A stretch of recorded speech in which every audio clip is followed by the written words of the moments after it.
আরজিকর মামলা হাইকোর্টে ফেরাতে চায় পরিবার। হাইকোর্টে মামলা ফেরাতে চেয়ে সুপ্রিম কোর্টে পরিবার গেল। উপযুক্ত তদন্তের দাবিতে হাইকোর্টে মামলা ফেরানোর আর্জি জানালেন তারা। হাইকোর্টে শুনানি চেয়ে সুপ্রিম কোর্টের দ্বারস্থ হয়েছে চিকিৎসকের পরিবার।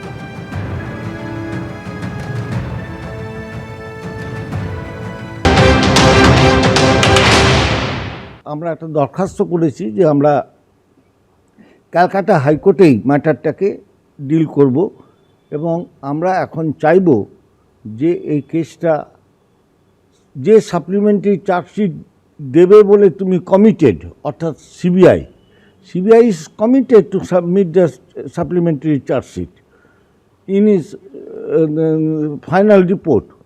সেই ফাইনাল সেটা যাতে under the monitoring of the Calcutta high court হয় তারই দরখাস্ত আমরা করব। সেই হিয়ারিংটা হবে করেছি এবং that hearing is pending to be heard on 5th of this month.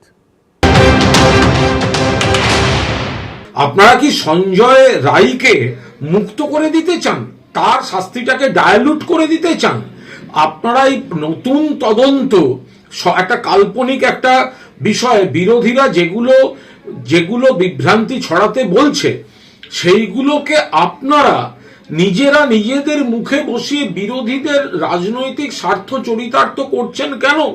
আপনাদের মেয়ের ওপর যে অত্যাচার হয়েছে তার অপরাধীকে কলকাতা পুলিশ ধরেছে, সিবিআই তদন্ত করেছে, শাস্তি হয়েছে, তার বদলে আপনারা যেটা করছেন, আপনাদের বক্তব্য বিবৃতি সকাল বিকেল বদলায় কেন? এই জিনিসটা আপনারা করছেন, দয়া করে বিবেচনা করে দেখবেন।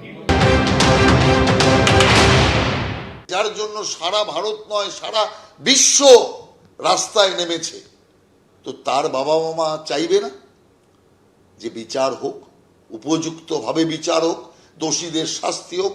কিন্তু সত্য কথা, বিচার কিন্তু হয়নি।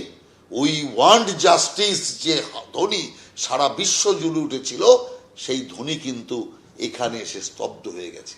অতএব নির্যাতিতা বা নিহতার মা বাবা যে আবার বিচার চাওয়ার যে আবেদন করছে, তাতে আমি কোনো অন্যায় দেখি না। তৃণমূলে পদ থেকে মন্ত্রিত্ব, কোটি কোটি টাকার খেলা, যে বিস্ফোরক মন্তব্য করেছিলেন মদন মিত্র, বিতর্কের মুখে পড়ে এবার ক্ষমা চাইলেন তিনি। সুব্রত বক্সিকে চিঠি লিখে ক্ষমা চেয়েছেন মদন মিত্র, কিন্তু টাকা তুলছে কারা? মদনের নিশানায় আইপ্যাক।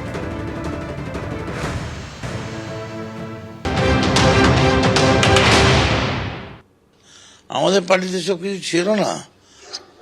আমাদের এই টাকা পয়সা লেনদেন, এই একটা এজেন্সি আমাদের পার্টিতে ঢুকলো। এজেন্সি মানে? এজেন্সি, অনেকগুলো এজেন্সি, মানে ভোট কুশলী সংস্থা, যেটা ভোট কুশলী সংস্থা, তারা নাকি জিতিয়ে দেবে। বিভিন্ন জায়গা থেকে নাম কালেক্ট করে টাকা তোলা।